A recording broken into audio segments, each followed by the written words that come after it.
Find Guitar. This channel is dedicated to finding guitars. I've been a woodworker for 50 years. I've sanded, I've finished, I've worked with a lot of wood. I love playing guitars. I love looking at guitars. Guitars, guitars, guitars. This week's feature is Strandberg. Okay, here we go. First one of the week. Alright, so that looks like that is a maple top, quilted. Yep. And it looks like the fretboard is possibly maple. I'm trying to make out if it's a bird's eye. It's kind of hard to tell in that picture. Let's see if we get a better picture. Let's go to the back side of the neck. Alright, looks like maple. Alright. Let's see if we got another picture here. Yep. Maple, they got carbon fiber reinforced strips in them. Okay. Alright, let's look at if it had a headstock, it would be the headstock, even though it's headless. There we go. These are very nice. I've owned 3 Strandbergs. Okay, it is bird's eye maple. That's what I thought it looked like. Okay. Let's see what we got here for description. Alright. Not a whole lot. Okay. Okay, well, here we go. Yeah. Alright. So, the description gives it away. Walnut burl, so that takes care of the guesswork there. Okay, so it's hard to tell if that's a rich light fretboard or if that is a mahogany or ebony, excuse me. Let's see if we can look and find some more. Let's look at the back of the neck. Alright. Looks like maple. That's got the Enduro neck on it. Very nice necks. Like I said, I've owned 3 of them so far. I have no problems playing that style of a neck. They look a little funky, but they're, as far as I'm concerned, play great. Looks like a swamp ash or some type of ash with that open grain like that. Okay. And I guess that's the same picture, just a different view. Alright, yeah, that's kind of nice. Usually they're a little more figured when they're burl, so this must have been a little closer, higher up, because burl is like a knotty looking spot in the tree, so it's the center of the burl has a lot more figuring, a lot of tighter grain, more like this area of the guitar here and this area here. So it's hard to tell where the burls are on a tree. You'll see it when you look at a tree. It's kind of this funky looking thing, like it's something weird on the tree. Let's just put it that way. It looks different. Okay, not a whole lot of description. Okay, here we go with another burl. This is, I'm willing to bet, a poplar burl. Kind of got a lighter stain, or I don't even think it's actually stained in this area here. I think that's just clear, and then it's dyed or stained around the edges. This could be paint. It's hard to tell, whatever they use. Alright, and I'm willing to bet that fretboard on this model I think is a rich light, which is a composite material. Okay. They play nice. They're real nice fretboards. Okay, we got the maple neck again with the carbon fiber reinforced strips. Helps keep it stable. Alright, yeah, I'm pretty sure that's rich light. And then this person, this artist, model they have here has this, it's a moon, I think, if I remember correctly, going through space. Alright, that looks swamp ashish to me, and looks like it's got an active pickup. Okay, let's get back to the front. Alright, kind of cool. Let's see what we got. Yeah, they call it the Cosmo. This person here is the artist. I'm not sure how you pronounce it. I'm not even going to try. Let's see what we got here. Yep. Poplar Burl, veneer, ash body, swamp ash, rich light fretboard with his inlay, stainless steel frets, EMG pickup. Alright, here's another one. Okay, it's got a burst finish on it. From just looking at it, it looks like it's ash. It doesn't look alder. Alder is usually a little tighter grain than that, so I'm not sure. And this looks like possibly a bird's eye maple fretboard. Okay, let's see what we got for pictures. Let's go to the back side here. Alright, very nice, very nice. Yeah, it looks like it could be some type of ash there. Definitely the same maple neck. Alright. This is just a side view. Okay. Alright, let's see what we got here. Okay, swamp ash it says. Right.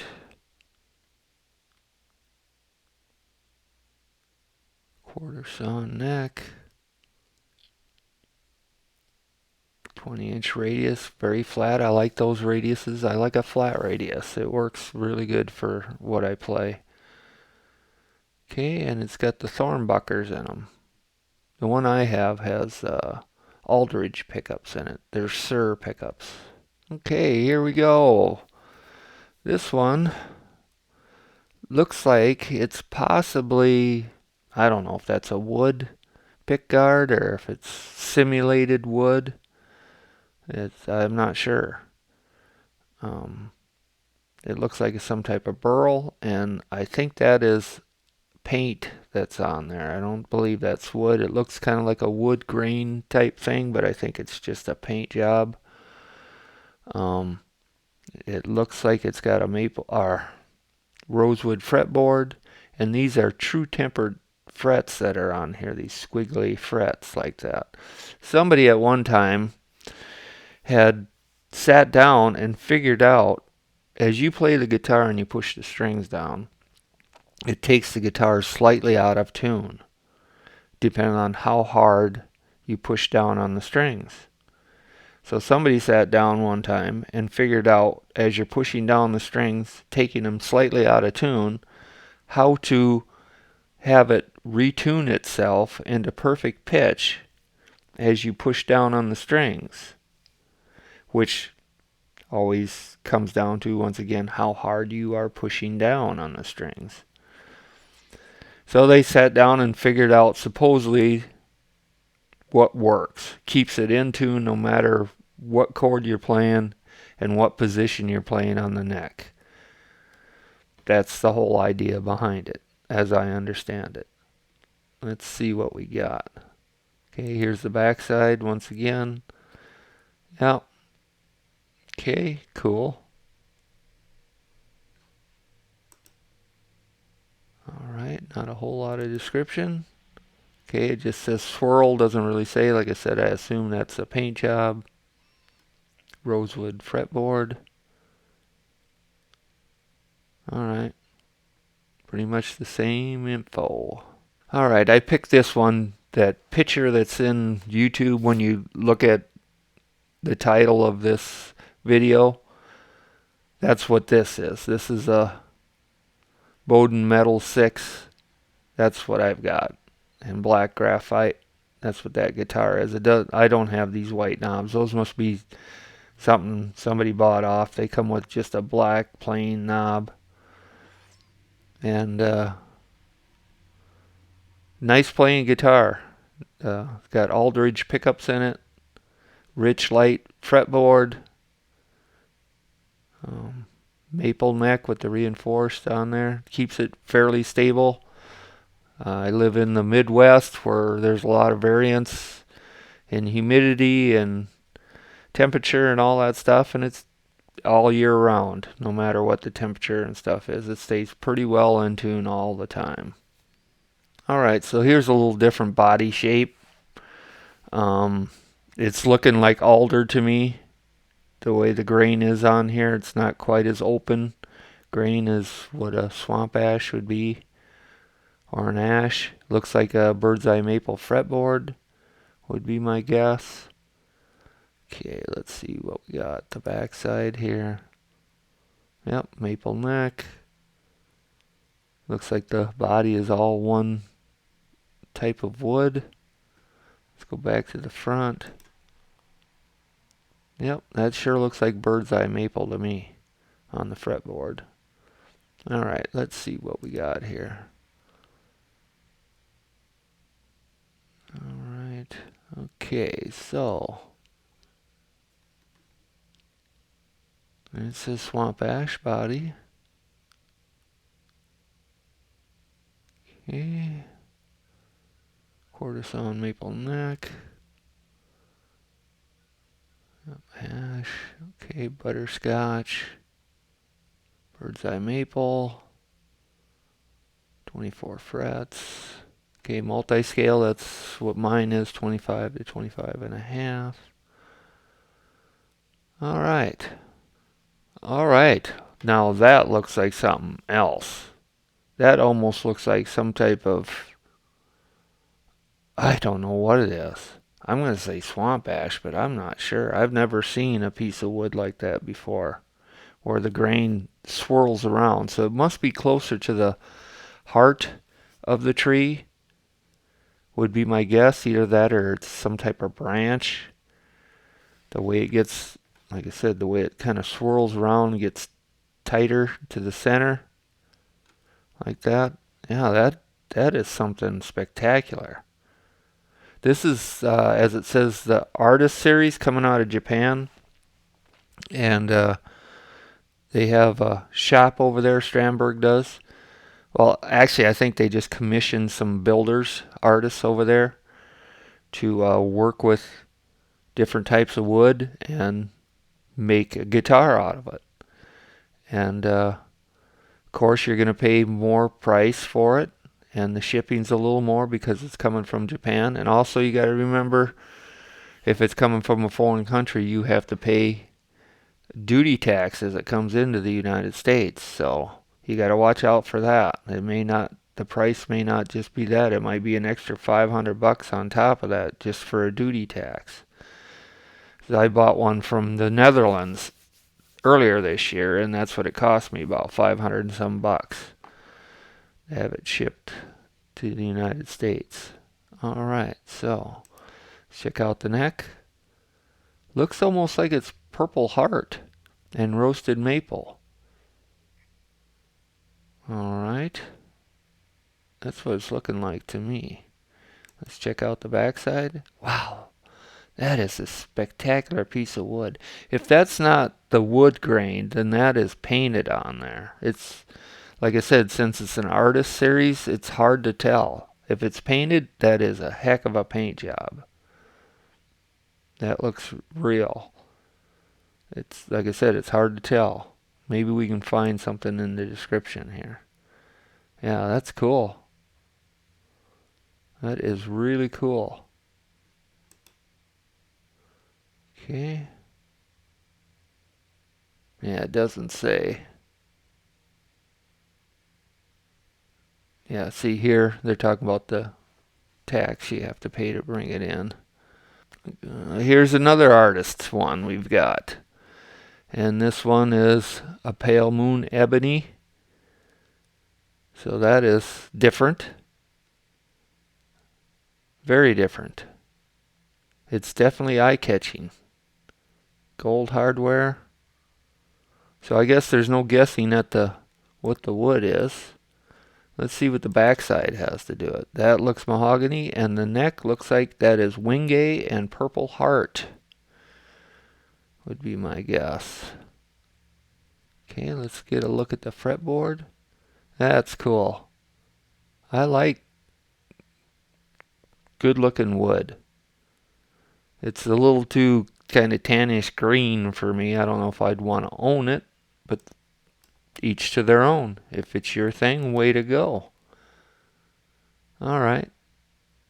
Cool. Let's see what we got in the description here. Okay, yeah, Wingay Purple Heart. All right. All right. Yeah, I've owned 3 Strandbergs over the time, the last couple of years, and I've even bought some of their B stock ones where they knock about $350 off or somewhere around there. And the blemishes on the B stocks are next to nothing. You really got to look really hard. They play just fine. They sound just great. So if you're looking to get a Strandberg and don't want to pay full price, you can look and see what they got in their B stock. And like I said, as far as I've concerned, I've had 2 of them so far, and they're good, really good guitars. So I can't usually use my ending about playing and owning one. I've got one, or I've got 3 of them, or had. 2 of them are gone now, but nothing wrong with them. And if you're interested in buying a headless guitar, I would definitely check one of these out. They look a little funky. They look like they're a smaller guitar, but when you hold them up to something else, the body is almost the same size. It just looks really small because of all the design of it. So give them a try if you don't mind what they look like. Okay, once again, I'd like to emphasize that I am running out of brands to feature. I'm trying not to do the same ones over again, but it's getting close to where I'm going to have to. My list is awfully thin. So if you know of companies that have guitars that aren't part of the big 20, as I call it, the popular brands, I'd like to feature them. Or if you know somebody that builds guitars in your area that would like to be featured on this, let them get in touch with me. My email address is in the description, or part of the branding of this channel, and they can send me an email, or you can put their stuff in the comments section. All right, I hope you have a good holiday and a very happy new year. Peace.